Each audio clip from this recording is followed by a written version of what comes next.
இந்த ஆசீர்வாதத்தை பெற்று அனுபவிக்கிறதுக்கு நம்மை நாம் என்ன செய்ய வேண்டி இருக்கிறதாம். பல நேரங்களில் அநேக தடைகளை பார்க்கிறோம்.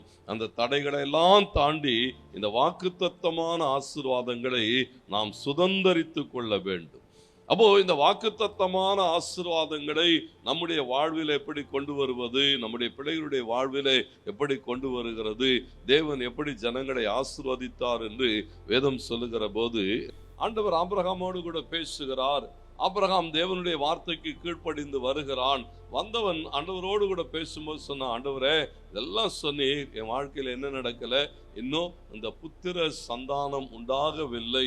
ஆகையினாலே ஆபிரகாம் ஒரு தீர்மானம் எடுத்த போது ஆபிரகாம் சொல்லுகிறான், என் வீட்டில் பிறந்த பிள்ளை எலியேசர் இருக்கிறான் என்று சொல்லுகிற போது ஆண்டவர் சொன்னார், இல்ல தத்து பிள்ளை அல்ல உன் சந்ததி, உன் கர்ப்ப பிறப்பாய் இருக்கிறவன். ஆண்டவருக்கு மகிமை உண்டாட்டும்.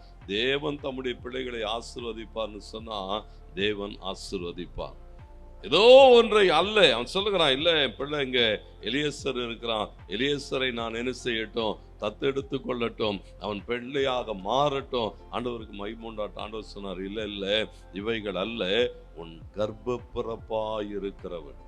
பாருங்க, அவன் ஆபிரகாமனுடைய என்னன்னு சொன்னா, இந்த ஒரு பிள்ளை எலியேசரை தனக்கு தெரிந்து கொள்ளுகிற போது ஆண்டவர் சொன்னார், ஒன்று அல்ல, வெளியே கூட்டின்னு வந்து என்ன செய்தாராம், எண்ணி முடியாத அளவில். ஏன்னா தேவன் தம்முடைய பிள்ளைகளை ஆசீர்வதிக்கிற போது ஆண்டவருக்கு மகிமை உண்டாட்ட, தேவன் உன்னை அழைத்திருப்பார் என்று சொன்னார். ஆண்டவருக்கு மகிமை உண்டாட்ட. அவர் சொல்லுகிறார், தத்து பிள்ளை அல்ல, சொந்த பிள்ளையை தருவார். எலியேசர் அல்ல, ஈசாக்கை தருவார். ஒன்று அல்ல, எண்ணி முடியாததை தருகிற தேவன் ஒன்றே ஒன்றுதான். அழைக்கப்பட்டவர்களாய் அழைப்புக்கு கீழ்ப்படிந்து கடந்து வாருங்கள்.